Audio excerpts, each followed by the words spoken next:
Hej så, og velkommen til Emils unboxing. Jeg har købt en meget lille gave til mig selv i dag. Lille, men praktisk, kan man sige. Ja.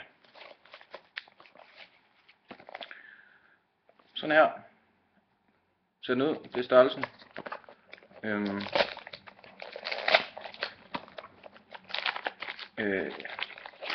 Det her, det er, hvad kan man sige, en lille nyttig ting. Det er en meget lille skål, og den er en Piet Hein skål. Og jeg kan lige prøve at vise jer, hvordan den ser ud. Og så kan man, ja,